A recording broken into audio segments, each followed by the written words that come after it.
په 12 کال د نبوت باندې یو ډیر لوی انعام ورکو. داسې انعام یې ورکو چې په مخ د ځمکه دا انعام یو پیغمبر ته نه دی ورکړی شوی، او هغه انعام د الله د طرف نه څه شی دی؟ هغې ته د معراج د سفر انعام وایي چې نبی علیہ السلام بیت المقدس ته او د بیت المقدس نه بیا اسمانونو ته او جنتونه او د دنیا د ملکوتو بره د اسمانونو عظیم الشان سفر په نبی علیہ السلام وشو.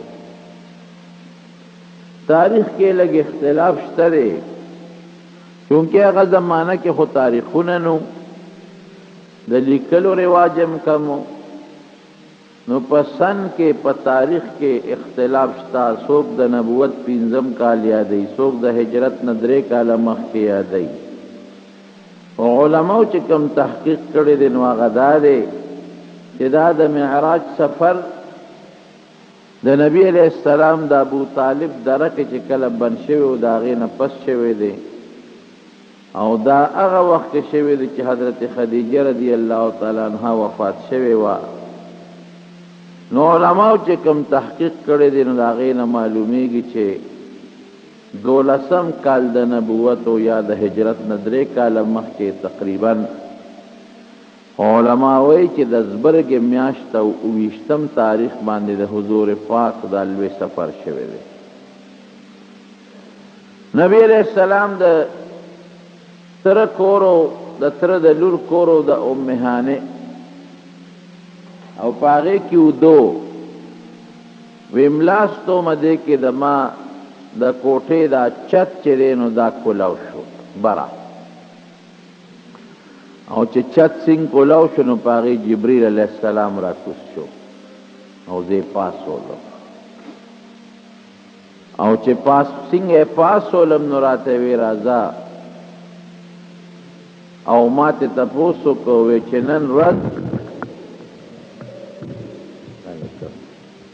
نن تعالی خدای پاک بنن شپه کې تعالی خدای پاک هغه شرافت درکړي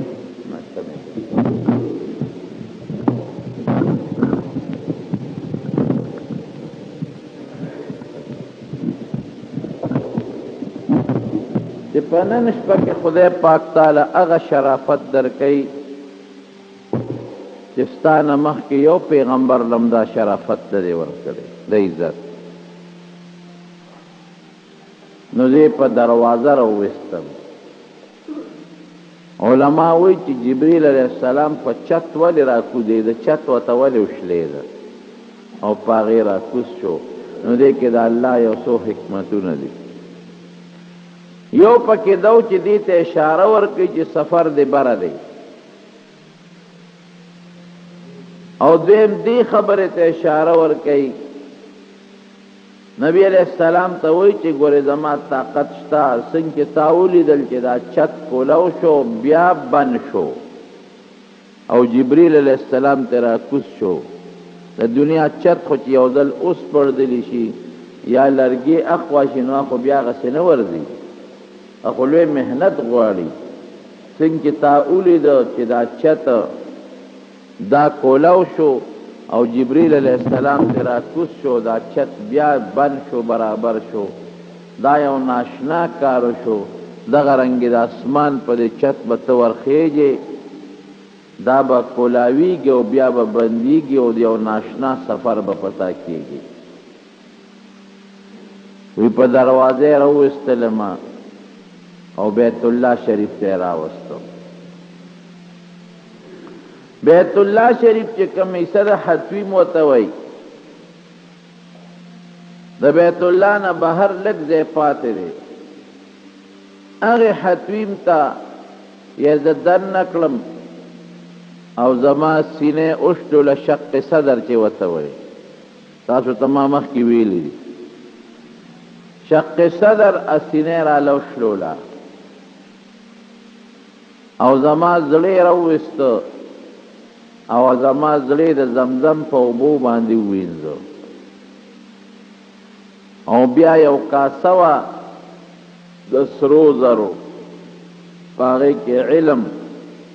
او ایمان نه ډکه وه، هغې زما په دې سینه کې ور واچوله، زما رګونه پې ډک شو، او بیا زما پریشن ختم شو، سینه مې برابر شوه. دا شق صدر د نبی علیہ السلام ولی کیږي، دا یو لوی سفر دی، دا پیغمبرانو ملاقات دی، او بیا د الله ملاقات دی، نو چې د زړه قوت او طاقت پیدا شي، غبراهټ یره ختم شي، او سستی د زړه ختم شي، او زړه کې قوت او طاقت پیدا شي. نو وی دینه پس یو ساروی راته ودرو، هغې ته براق وی. براق ورته ولې وی؟ لکه د برېښنا په شان د ده مزل و. وی دې ساروي به هغه ځای کې خپله خپی خوده چې کوم ځای به نظر لګېده. دا تیز سفر دی، یا لکه سرمنې تکه سپینه وه، لکه د برېښنا په شانتې پړقېدله، هغه څاروی راته ودرو. د خر نه اوچت و، د قچر نه لږ راکوټې و. وایي چې کله زه په هغه براق باندې ختېدم، نو هغه براق داسې مستي وکړه، لکه یو څاروي باندې څوک سورېږي او هغه څاروي مستی وکړي، داسې مستی یې وکړه. نو حضرت جبریل علیہ السلام ورته هغه براق ته وایي چې ابي محمد صلی الله علیه وسلم تفعل هکذا، ته د نبی علیہ السلام نوم یې واغه چې هغه سره دا چل کې، قسم دې کړه دنه بهتر انسان پتا مخکې سورلی کړي، یا در باندې رستو څوک سور شي. نو وی چې دا خبره براق اورېده، فرفض عرقا، نو خولې ته وبی دی. او سیوطي صاحب لیکلی دی چې براق خبرې، جبریل علیہ السلام ورسره خبرې کوي، براق هم خبرې کوي، دا د پیغمبر معجزه ده. براق دا خبره وکړه چې زه د درخواست لرم، هغه څه دي؟ ادا چې زه په دې دنیا کې الله د نبی علیہ السلام د سورلی دپاره منتخب کړم، نو دا مې درخواست دی چې جنت کې هم زه د نبی علیہ السلام د سورلی دپاره منتخب شم، چې دې ما قبول کړي د جنت د سورلی دپاره. نو نبی علیہ السلام یې بالکل ما ته ستا دا خبره مقبوله ده، او که ماله خدای جنت کې څاروی راکړي، نو زه به ستا مطالبه به کوم، ستا ته زما د طرف نه قبولي. هغه عام څاروی و، لکه څنګه چې عام څاروي دي، خو د پیغمبر علیہ السلام خدا معجزه ده چې حیواناتو مو سره خبرې کړې دي. بعضې خلکو په دې پوسټرو کې ځای په ځای یو تصویر جوړ کړی دی د براق، او په کورونو کې هم خلکو دا تصویرونه لګولي دي، د ښځې تصویر یې جوړ کړی دی، مخ یې د ښځې وي، او وزر یې وله جوړې کړي دي، او لاندې خپې او ملی وله او لکې وله دا اس جوړه کړې ده. دا ډېر لوی جرم دی، ډېر لوی جرم دی، ډېره لویه ګناه ده. یو خو هغه براق ما سوا د نبی علیہ السلام او د جبریل علیہ السلام نه بل چا لیدلی نه دی. دا تصویر ولا چا وویسته؟ نه هغه زمانه کې تصویر رواج و، او نه د هغې مخ د ښځې و. دا خو د پیغمبر علیہ السلام په شان کې ډېره غټه ګستاخي ده. یو خشته ښځې مخ یې وله جوړ کړی دی، او پیغمبر علیہ السلام به په داسې سورلی سورلي کوي، یا به د ښځې په مخ باندې وي. دا ډېره لویه ګستاخي ده د حضور پاک په شان کې. نو که چا هم په کور کې داسې قسمه تصویر وي، نو هغه لرې کې وشلوئ، په کورونو کې مه ساتئ. ګناه هم ده، ناروا هم دي، دروغ هم دي، او د حضور پاک په شان کې ګستاخي ده. یا بعضې تصویرونو کې به تصویر اختصر په دې دغه کې موبایلو کې هم خلکو سره د پیغمبر علیہ السلام د قبر نقشې چا جوړې کړې دي، غټ قبر یې جوړ کړی دی، او پیشین غلاف د پاسه چورې دی ولاندې ورته د نبي علیہ السلام قبر لیکلی دی دم دروغ دی د حضور پاک قبر بالکل مضبوط دیوال کې دننه بند دی هیڅ چاته پته نه لګي سعودي بادشاه هم نشي وردننه کېدی هغه دیوال لاندې سیکه ده او بره مضبوط دیوال دی کړکۍ پکې نشته سوړه پکې نشته په هغې غلاف پروت دی او د هغې دیوال نه لرې بیا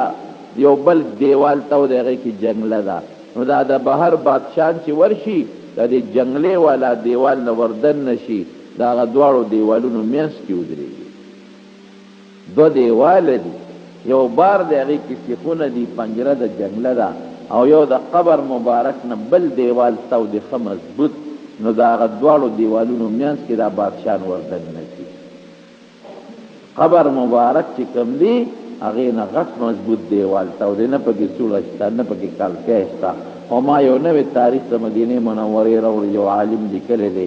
هغې اوس هم په دې اختلاف کړي چې د پیغمبر علیه السلام د قبرونو شکل څنګه دی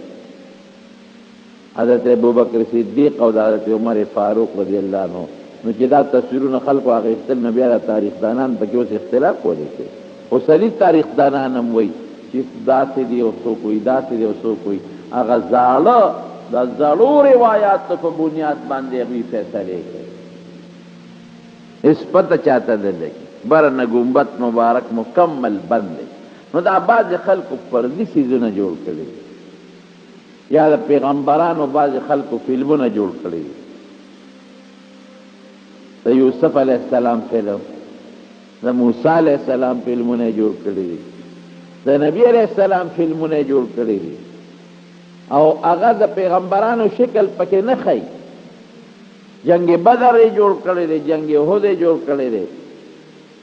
او پیغمبر نبی علیہ السلام شکل پکې نه ښیي خو صحابه پکې ښیي دا حمزه دی او دا بلال دی او دا فلانکې دی فلانکې دی دا ډېر لوی جرم او ډېره لویه ګناه ده ځکه فلمونو کې چې څوک کار کوي هغه څوک کوي تاسې ووایه دمان فلم کې چې څوک کار کوي هغه ته څه ویلې کېږي دمان پخوا به ورته ډمان وي اوس ورته فنکاران وایي دمان دي نو ډم له د ابو هریره نوم کېښودل او ډم ته حضرت بلال نوم کېښودل او ډم ته حضرت حمزه نوم کېښودل دا حضرت حمزه دی او دا ګورو لګېد په غشي په نیزه باندې او شهید شو ډمانو له صحابو نومونه یې ښودل او هغه نوم پې پورې کول چې کوم د پیغمبر علیه السلام متعلقه د صحابه دي ما یو جلک یو پوټې غوندې ما ورېږه زه وګورم چې تقریر کې سړی رد کوي چې لږ اندازې نه خو سړي ته معلوم یو موبایل کې راته چا یو سیکنډ دوه وښودل اوهو دا خو ډېر لوی جرم نو دا د پیغمبرانو د صحابه دا فلمونه جوړول یا د هغې د قبرونو تصویرونه جوړول او په کورونو کې یې ځاندول دروغ هم دي او دا ګناه هم ده دې نه ځان ساتئ نو براق عام حیوانو لکه څنګه چې په کتابونو کې راځي د خر نه اوچتو او د قچر نه راکوټې عام حیوان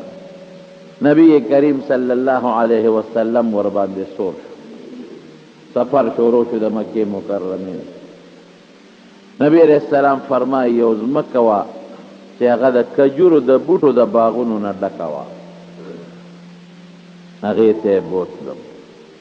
او کوز یې کړم وی دلته 2 رکعاته نفل وکړه ما پکې 2 رکعاته نفل وکړل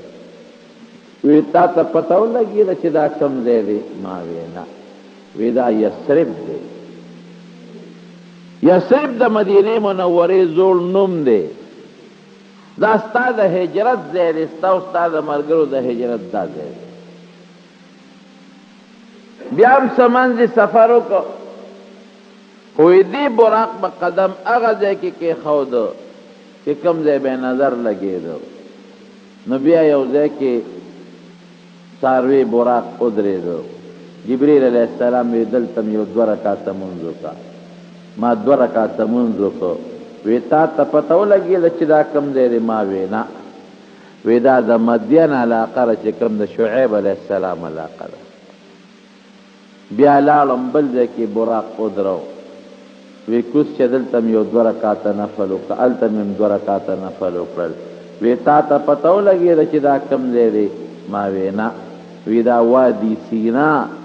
د کوه طور غاړه ده کم ځای کې چې الله حضرت موسی علیه السلام له پیغمبري ورکړې وه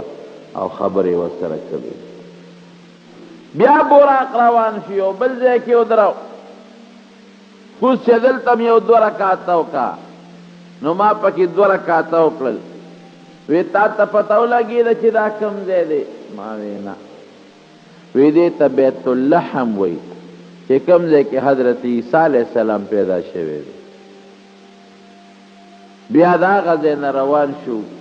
یو ځای کې براق ودرو وی را کوز شه نو براق نه زه کوز شم دا کم ځای دی وی دا بیت المقدس دی بیت المقدس چې وده تاسو وایه د جومات مخې ته یو تیږه وه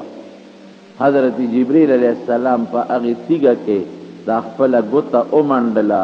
هغه بنده وه سوړه پکې وه خو په خاوره بنده شوې وه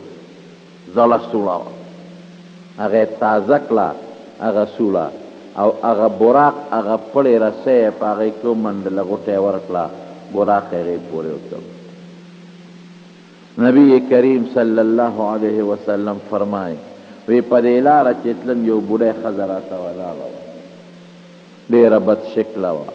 او ببر سر او ډېره زیاته بوډۍ وه وی ما ته اشارې کولې خو جبریل علیه السلام ما ته وی دې ته مه ګوره نیغ ځه وی سمند چې لاړم یو بوډا سړی و هم په ډېر بد شکل و هغې اشارې کولې خو جبریل علیه السلام ما ته وی ده ته به هم نه ګورې وی نیغ لاړم تپوس مې دی وکړه چې دا بوډۍ ښځه څوک او دا بوډا سړی څوک و وی دا کومه بوډۍ ښځه چې ته ولیده دا دنیا د دنیا مثال دقسې دی دا بوډۍ ښځه سړی د داسې بوډۍ نه چې دا ببر سر یې نیولي او دا سخا مخ یې او سخا شکل یې نفرت کوي دنیا د نفرت شی دی دی اصلي شکل دی خلکو ته خو په ښکلي شکل دنیا ښکاري دا ښکلی شکل یې نه دی دقه دنیا شکل او د بوډۍ ښځې په شکل کې درته ولې الله وښوله وی تا اندازه ولګوله دې بوډۍ به څونه عمر پاتې مې دا خو ډېره بوډۍ ده او د مرګ په غاړه ولاړه ده او ډېر عمر یې تېر کړی دی وی دغه دنیا مثال دی څنګه چې د دې بوډۍ څومره عمر تېر دی او څومره پاتې دی د دنیا دومره عمر تېر دی او دومره لږې پاتې دی ډېر عمر د دنیا تېر دی دې نه اندازه لګوه بوډۍ به څو کالو کې وه څو ورځې پس د مرګ وه دومره د دنیا عمر تېر او لږ پاتې دی او دا کم بوډا سړی چې ته ولیده دا شیطان او شیطان دې تا ته ودرېده او خدای پاک دې ته محفوظ وساتلې که تا دې بوډا سړي ته توجه مخ ورړولې وه نو بیا به امت د اخرت په مقابله کې دنیا غوره کړې وه وی چې بیت المقدس ته ورسېدو څاروي وتړه نو 2 لوښي نبی علیه السلام ته پیش شو یو د پیو یو د شرابو چې دې کې یو واخله نو نبی علیه السلام فرمایي ما پی واغېستل حضرت جبریل علیه السلام مبارک بادي راکړه پې مبارک دې شه ښه ده چې پی دې واغېستل کله دې پیو په ځای دې دا شراب اغېستي وو نو بیا لغوت امت و قومت به دې ټول ګمراه شوي شراب خو د انسان وجود ړوند کوڼ کي نشه کي نه په لوی اودسماتي پوهېږي او نه په غټ اودسماتي باندې پوهېږي د انسان د وجود نه مړې جوړ کې مړې بربادي کې عقل یې کار نه کوي نو ستا د امت به بې عقله شوی ګمراه سړی خو بې عقل عقل خو کار نه کوي دا به برباد شوی وی بیا جومات ته دننه کړم چې جومات ته ور داخل شم صفونه ولاړ دي ما وی دا به مانځه ته به څوک ولاړ نو امام به څوکي صفونه ولاړ دي ټول وی زه جبریل علیه السلام ونیوم مخکې صف ته یې روان کړم وی زه مخکې صف کې ودرېدم وی ما ته وی نه را مخکې شه امامتي به دې ټولو خلکو ته ته کوې نو دې د ګوتې نه ونیوم مصلي لی راوستم او ما ته وویل چې دې ټولو ته 2 رکعته مونځ وکړه. نو ما ورته 2 رکعته مونځ وکړو. نو تپوس یې رانه وکړه چې دا خلک دې وپېژندل چې دا مونځ یې در پسې وکړه. ما وی نه ما خو نه دي پېژندلی. وی دا د حضرت آدم علیه السلام نه تر د حضرت عیسی علیه السلام پورې کم و بیش 140 پیغمبران دي. تا ورته مونځ وکړو دې د پسې اقتدا وکړه.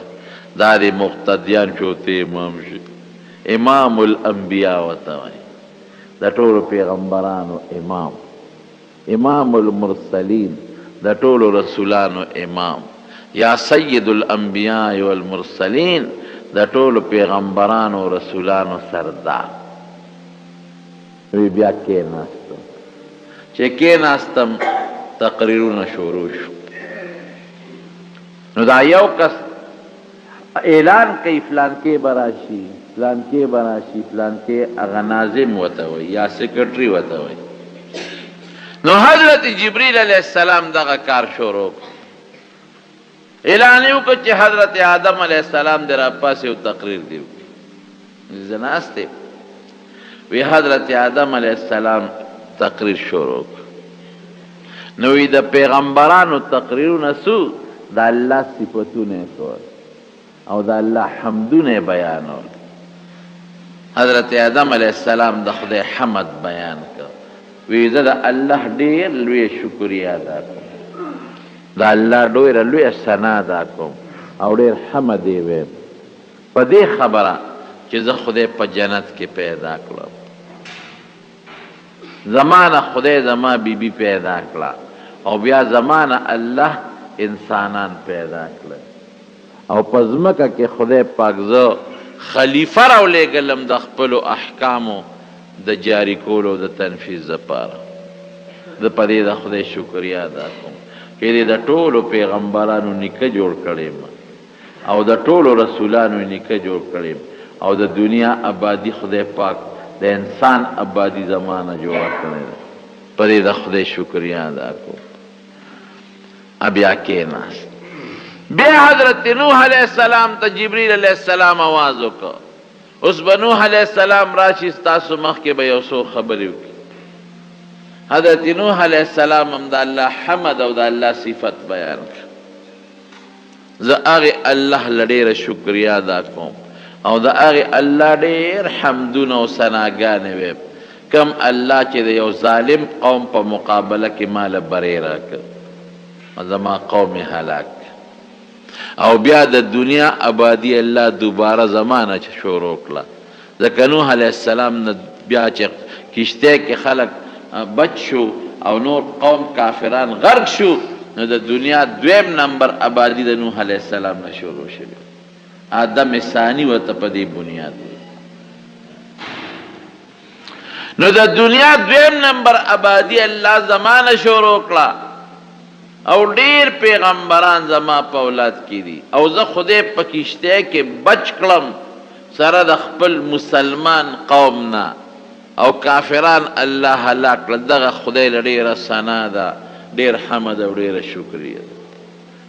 چې د خپل تقریر خلاص کو کېناست. نو بیا حضرت ابراهیم علیه السلام راوبلل. حضرت ابراهیم علیه السلام د خدای ډیره ښکلې شکریه ادا کړه او ډیر حمدونه یې وویل. د خدای شکر ادا کوم چې ما باندې خدای د نمرود اور ګلې ګلزار کړ او د یو ظالم بادشاه نه خدای زما ښځه بچ کړه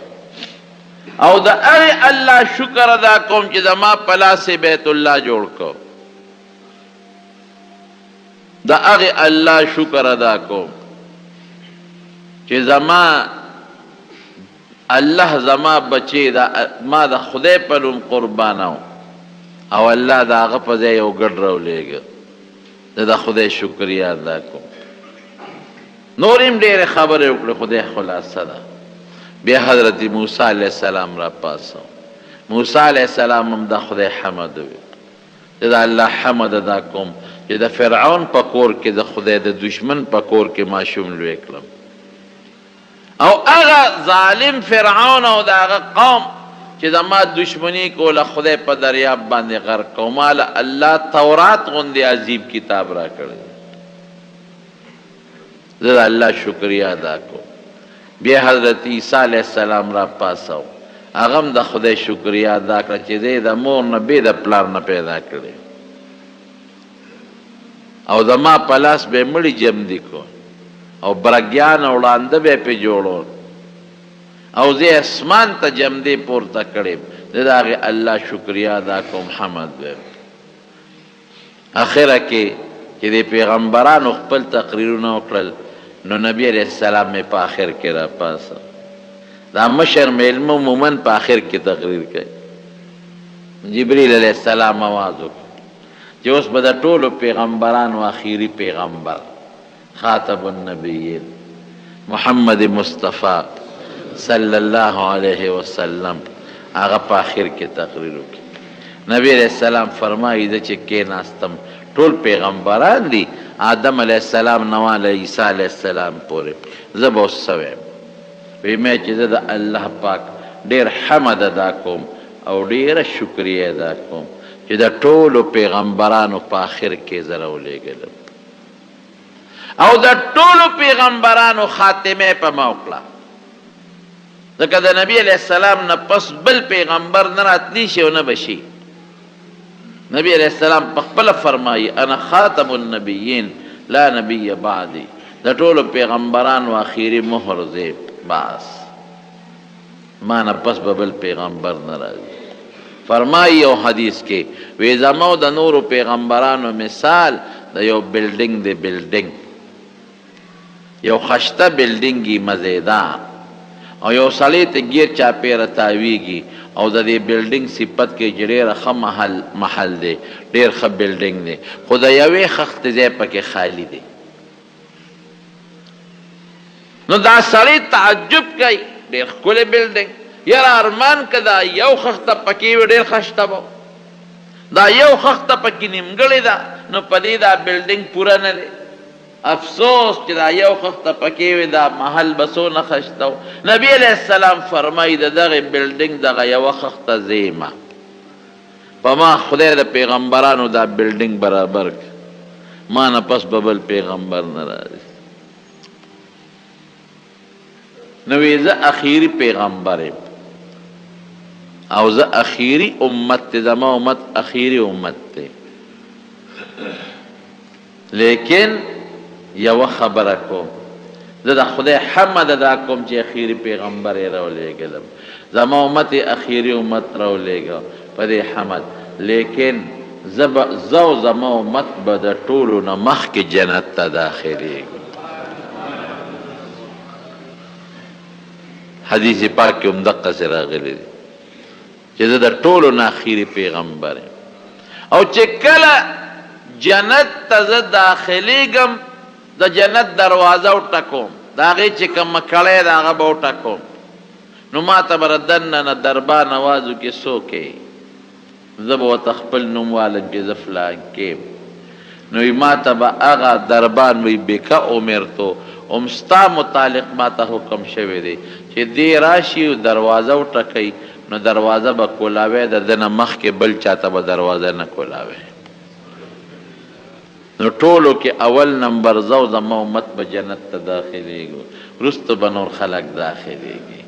او زما امت اخیری امت دی خو حساب کتاب به د قیامت پر ورځ د ټولو نه مخکې مونږ سره کېږي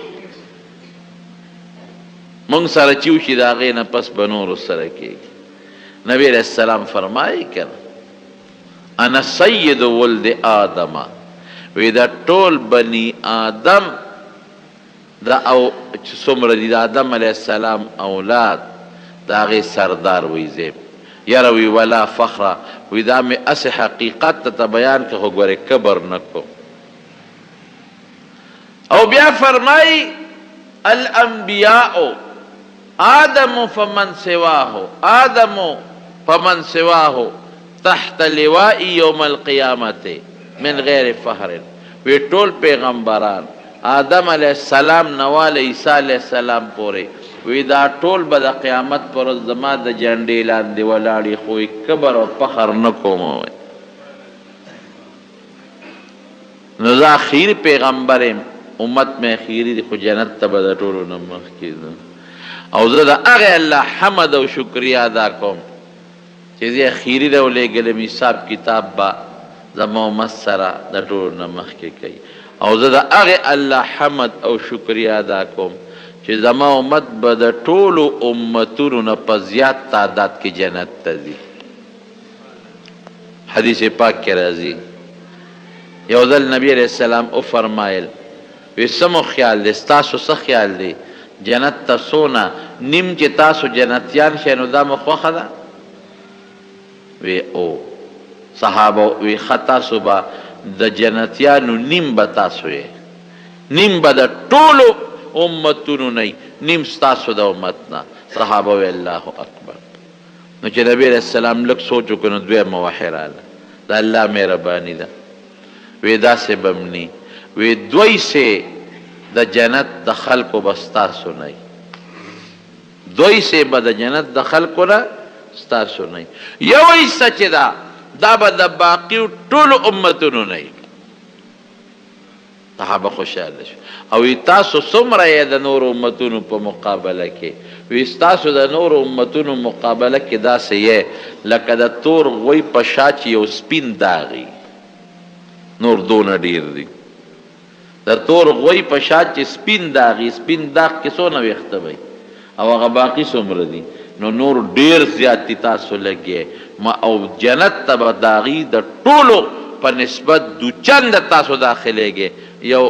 یو چند به د هغوی نه. چې دا حمد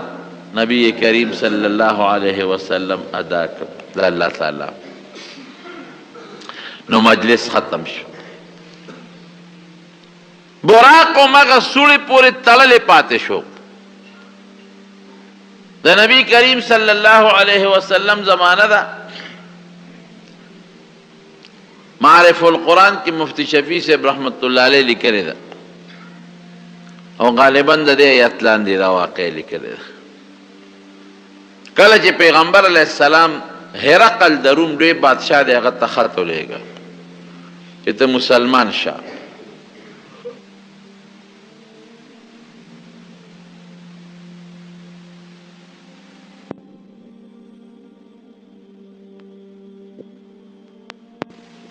شکریه د پاره راغلی او بیت المقدس ته. نو نبی علیہ السلام چې ولا خط ولېږه نو دی په بیت المقدس کې و،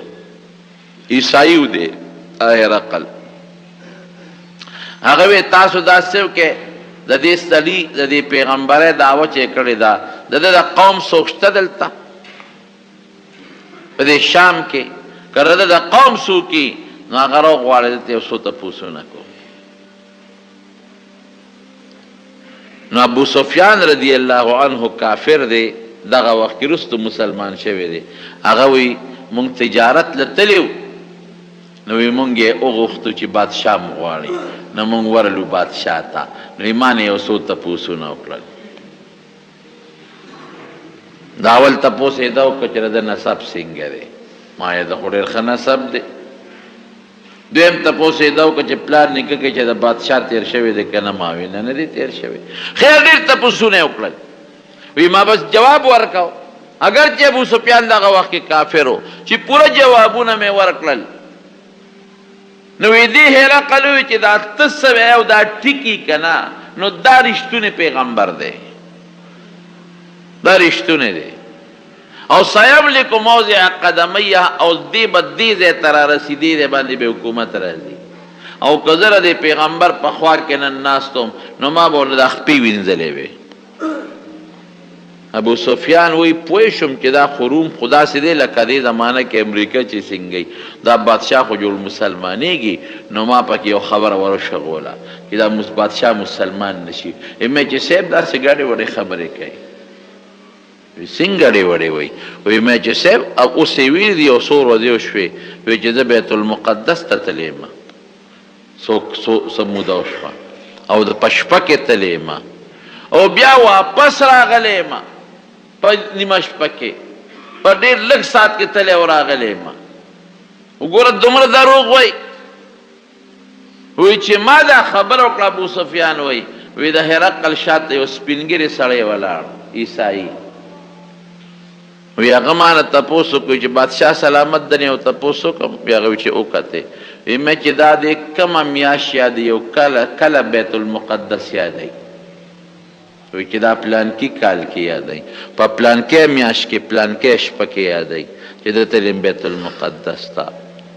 نو هغه بوډا بابا هغه بادشاه ته وی صاحب دا ټیک وی نو بادشاه مخ ورواړو بابا ته وی بابا تا ته څه پته لګي چې دا ټیک وی وی صاحب ما ته پته لګي وی دا دې چې کومه شپه یادوي وی په دغه شپه د بیت المقدس ډیوټي زما په غاړه وه ما به دروازې ماسخوتن بندولې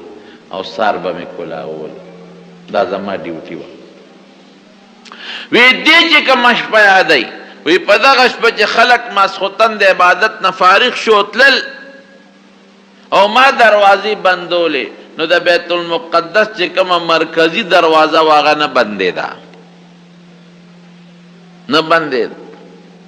وی ما زور لګاو نه کېده وی بیا مې خلک راغونډ کړل چې دا خو جومات ته سامان دی پکې قیمتي څوک غله را نشي نو ترکاڼان مې راوستل چې راشه دا دروازه بنده کې وی چې ترکاڼ مې راوست هغو کتل وی داسې کار دی چې را درشل راښکته شوې ده او دا پله او د دروازې دا تنبې نیولې ده برنه درشل راښکته شوې او دا دروازې نیولې ده نو دا اوس دا نه بندېږي بره پې درشل پرته ده دا به سار کې بیا مونږ دې لا ټیکونه ورکو درشل به اوچتو نو دروازه به بندېږي دا اوس نه بندېږي دا د شپې پکې څه ګزاره به ډېره ښه وي به دروازه هم دغسې کوله پرېښوده وی سار چې زه لومبی رالم او دروازې مې نورې کولاویلې او دې دروازې له مې ګوت یوړې نو په خپله بنده شوه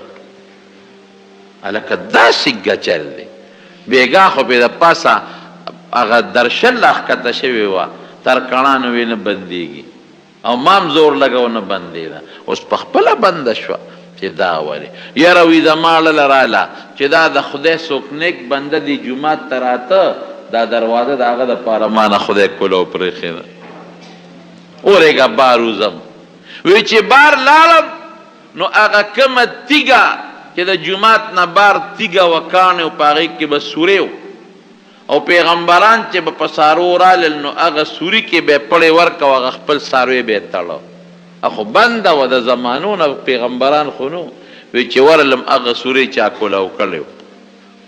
او په هغې پورې پړې د پړي د تړلو نښه وه پې د پاسه دا پړې چې په یو ځای کېږي د هغې هغه نښه وي که نه د هغې نښه وه او د کاڼي خوا کې د اس د سومانو د خپو داغونه او نښې م پرتې وې مې چې دا څوک د خدای نیک بنده دی څوک چې راغلی دی دلته یې خپل څاروی تړلی دی او بیا جومات ته راغلی دی پکې مونځ کړی دی او بیا تللی دی وی صاحب چې دی وایي چې دا پیغمبر په دغه شپه تللی دی بیت المقدس کې مونځ کړی دی دا ټیک وایي جی نبی علیہ السلام فرمایي دې ترونو د اسرا سفر وایي زمونږ په کتابونو کې سبحان الذي اسرا بعبده ليلا من المسجد الحرام الى المسجد الاقصى اغه الله لپاکی دا چې خپل بنده د بیت الله د جمعات نه بیت المقدس جمعات ته د شپې په لګه عیسی کې بوت دې آیت ترجمه به د تکوم خلک صبر وکړي جمعات ته چې کله راووت دویم سفر په پوړی شوی دی په براق نه دی شوی براق دقل ته پاتې شو پوړی ته په عربی کې معراج وایي معراج د پوړی نوم دی په هغې شوی دی پوړی څنګه وه الله ته پته ده خو چونکې صحابه کرام خو پوړی پیژني اوس پوړی مختلف قسمونه دي یو د سیمټو پوړی دی یو د لرګي پوړی د پخوا به خلکو اندرم پایه ورته وي او یو قسم پوړی دی په دې وټلو موټلو کې وي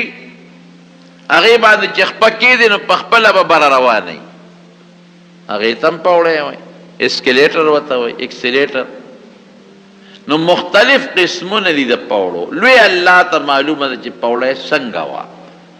خو له دغه ځای نه نبي علیه السلام وخته اسمانونو ته جبریل علیہ السلام مسره دی په بخاری شریف کې حدیث دی وی چې کله لومبي اسمان ته ورسېدم نو جبریل علیہ السلام دربان ته وی دروازه کولاو ا دې تپوس کې څوک وی د جبریل څوک در سره دی ما سره محمد دی صلی الله علیه وسلم وی دی پخپل راغلی دی اکرا بللی شوی دی وی نه را بللی شوی دی زمونږ د حدیث و شارحین دلته یو سوال کوي چې د دې خبرې څه مطلب دی چې پخپل راغلی دی او کرا بللی شوی دی نو وجه لیکي یو وجه پکې دا لیکي چې دې کې د پیغمبر علیه السلام لوی شان ته اشارت دی چې ګورې دی د الله په بلنه راغلی دی د الله میلمه دی څوک چې څوک وبلي نو هغه ته میلمه وایي که نه وایي دی الله بللی دی الله راغوښتی دی یعنی دی د الله میلمه دی وی براو ختم وی چې مې او ختم په دې لومبي اسمان کې مې حضرت آدم علیه السلام سره ملاقات شو دا پیغمبران دي خدای ولا طاقت ورکی هلته بیت المقدس ته راغوښتي وو دلته اوس هر پیغمبر ورته په اسمان کې بعضې کېنولي وی ما ته جبریل علیه السلام وی سلام پې واچوه دا ستا نیکه آدم علیه السلام دی نو ما پې سلام واچو نو هغه د سلام جواب وکړه مرحبا بالنبی الصالح والابن الصالح زما هغه نیک بچی او زما په هغه پاک بچی او پاک پیغمبر دی زما سلامي هر کلی دی وی په هغه مې سلام واچو وی د هغه ځای نه بیا دویم اسمان ته وخېجولم وی هلته کې چې کوم دربانچی دی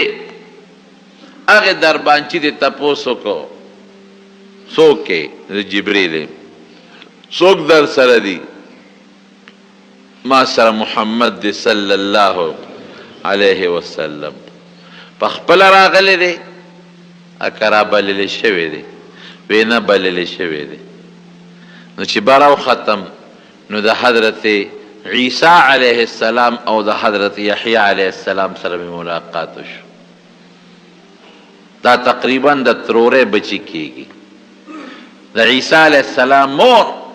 چې بیبي مریم د هغه د یحیی علیه السلام د ترور لور ده نو د ترور د لور زوی شو نو د ترور د لور زوی تم خلک د ترور زوی وایي دواړو سره ملاقات شو هغې باندې مې سلام واچو هغې په خیر آلی ووی مرحبا بالاخ الصالح والنبی الصالح زمونږ هغه نیک او پاک رور او پاک پیغمبر ته د هرکلی وي دریم اسمان ته ختم اقصې جبریل علیه السلام به تپوس کو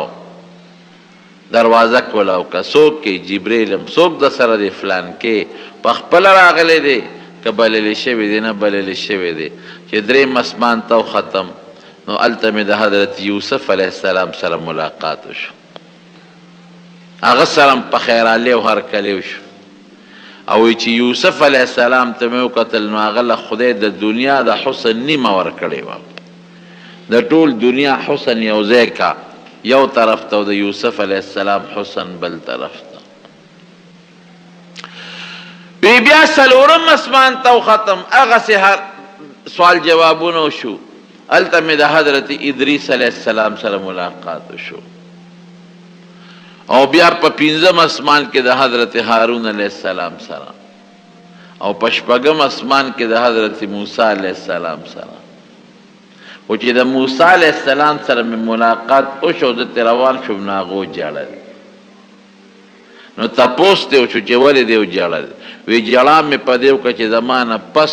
وروستو الله یو کشر هلک راولېږه او زما د امت نه به د ده امت په زیات تعداد کې جنت ته ځي نو اووم اسمان ته لاړم نو په اووم اسمان کې مې د حضرت ابراهیم علیه السلام سره ملاقات شو حضرت ابراهیم علیه السلام چې مې ولیده نو بچی ته گیر چاپیره ناستو او پاغم ام سلام واچو وی دا ستا نیکه دی پلار دی د ابراهیم نو ما پې سلام واچو نو هغه راته ووایي چې زما بچې او زما په پاک ښکلي پیغمبر دی سلام وي او هرکلی دی وي وی دا واړه ناستو نو ما تپوس وکړو د جبریل علیه السلام نه چې دا ګیر چاپېره خلک څوک ناستي وی دا د ماشومان دي چې کوم په ماشوموالي کې مړه دي د هغې روحونه دي د هغه دي او د آدم علیه السلام سره مې بچي ولیدل د هغې روحونه وی چې آدم علیه السلام به ښي طرف ته وکتل نو خوشحاله به شو او چې ګس طرف ته به وکتل نو خفه به شو نو ما تپوس ته وکړو چې دا ولې وی دا ښي طرف تر آدم علیه السلام نه د هغې خلکو روحونه دي چې رده که مسلمانان بچي دی او جنت والا دي او ګس طرف والا هغه دي چې کم دوزخ والا دي او کافران دي نو دی چې دی خپلو بچو ته وګوري جنت والا ته هم دی خوشحاله شي او خاندي او چې ګس طرف ته دی خپلو بچو ته وګوري چې دا به دوزخ ته ځي نو دی بیا خفه شي او جاړي وی په اووم اسمان کې مې یو بیره ولیده سدرة المنتهى ورته وایي چې د هغې څانګې د هغه بل اسمان نه پورته تللي دي دا دومره غټه بیره ده چې وی د هغې یوه بیره د چاټۍ عمره وه او د هغې پاڼې د اتي د غوږونو عمره یو پاڼه وه او د سرو زرو پتنګان مې پکې ولیدل د سرو زرو دومره غټه ده یو روایت کې راځي وی که تیزې سورلی والا کس او یا زره کاله د دې لاندې منډې ووایي نو د دې سورې به ختم نشي منتها ورته ځکه وایي چې د دې دنیا او د دې اسمانونو چې کوم ذی روح بندگان دي فرشتي دي یا انسانان د دې نه بره نشي تللی دغه ځای نه جبریل علیه السلام لاندې پاتې شو چې بس زما ډیوټي دلته تا سره ختمه شو دې نه بره زه نور نشم تللی دې نه بره به توس یوازې ځې نو هلته نور مخلوق دی نورې فرشتي دي هغه مې ملګرې شوې دا خلک چې ورته لامکان وایي نو هلته لاړم بره ختم نو ما د قلمانو کشار واورېدو لوح محفوظ چې ورته وایي ټقار مې واورېد چې لیکل کېدل او په دې اووم اسمان کې مې لوح بیت المعمور ولیده بیت المعمور په اووم اسمان کې یو کوټه ده لکه دلته چې زمونږ بیت الله کوټه ده او خلک ځي او پکې عبادت کوي نبی علیہ السلام فرمائی روزانہ او یا زر فرشتے پر بیت المعمور کے عبادت کی او کم فرشتے چی پکی یوزل عبادتو کو یوزل ورننا وطا تر قیامت پوری بداغی نمبر بیاران نشی او دا ټول اسمانون دا فرشتون ڈک تی ڈک دمر فرشتی دی لکه یو ځل حضور پاکو فرمایل ویتت السماء وحقت لها ان تأتی وی اسمان چنگار کوي وی مناسب دی چې وچینګېږي وی ځکه یو لیش ځای پکې داسې نشته چې په هغې فرشته الله ته په عبادت نه ده یو لیش ځای خالی نشته او چې کله قیامت شي کنه او دا فرشتي څنګه عبادت کوي لکه زمونږ په شان نه دي چې خدای کله پیدا کړي بس په عبادت دي نه ډوډۍ ته اجازه شته نو بس کی نه ستړي کېږي نه ولا خوب راځي نه غم قادي شته نه چا سره ګپ شپ شته لکه څنګه چې زمونږ دا سترګې رپي او موږ پرې نه ستړي کېږو یا دا هوا موږ اخلو ساه الو په دې موږ نه ستړي کېږو دغه رنګې هغوی په عبادت نه ستړي کېږي نو څوک اربع کاله مخکې په خدای پیدا کړي دي دا اسمان چې پیدا دی د هغې نه مخکې هغې سره په عبادت ولاړې دي او قیامت پورې څونه عبادت به دوی وکړي لیکن چې کله قیامت شي که نه نو دوی به دا سر د سجدې نه راوچت کړي دوی به څه وایي سبحانک ربنا سبحانک یا ربنا اے زمونږ رب تعالی ډېره پاکي ده د هر عیب نه پاکې ما عبدناک حق عبادتک خدای ستا د شان سره چې کوم عبادت مناسب وګورې هغه هم دله نه دی کړی دغه عبادت او بیا مو دا ستا د شان مناسب عبادت هم نه دی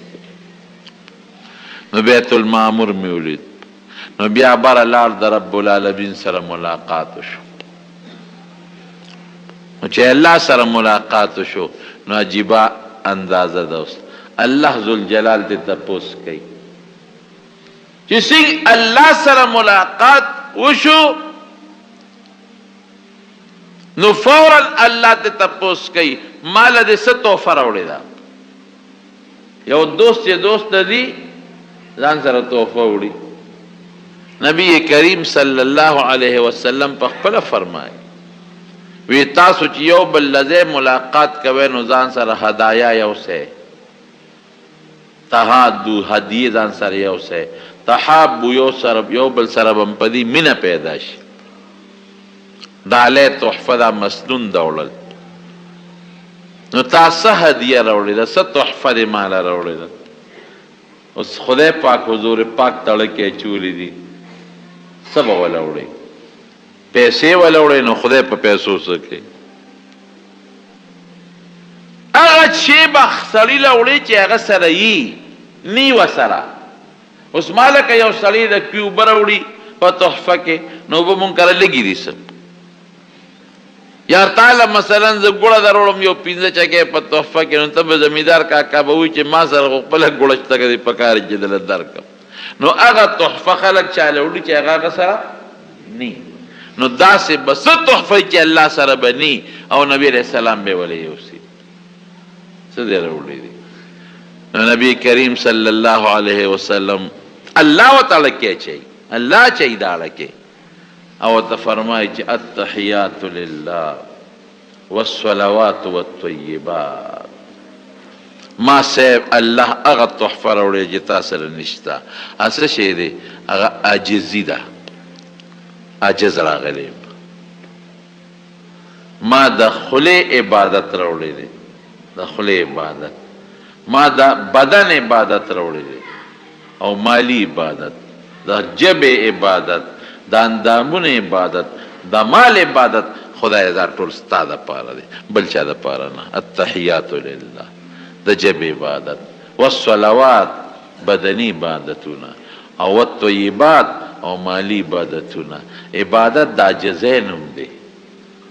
سبحان الذي اسرا بعبده برسوله نه وایي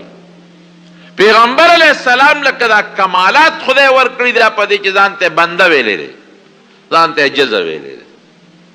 ځان ته لوی نه دی ویلی کبر یې نه دی کړی لوی نه ده کړی لویه باندې الله خفه کېږي په کبر الله خفه کېږي او په عجزۍ رب العالمین خوشحالېږي ما الله د جبې د مال او د بدن عاجزي ستا دربار ته راوړلې ده نو الله پې خوشحاله شو السلام علیک ایها النبی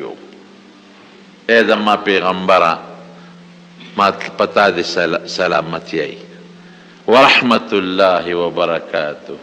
دا الله رحمتونه دا الله برکتونه نو نبی علیہ السلام څه وایي السلام علی نه وایي چې او په ما دې سلامي خدای پاک ته خو نشي وایي چې السلام علیک الله خو د عیب نه پاک دی السلام علیک خو بنده ته به وایي چې خدای د عیب نه پاک وساته نبی علیہ السلام څه وایي السلام علینا وعلى عباد الله الصالحین ستا دا سلامتیا دې په ما باندې وي او زما په ګناهګارو امت می او په نیکانو دې وي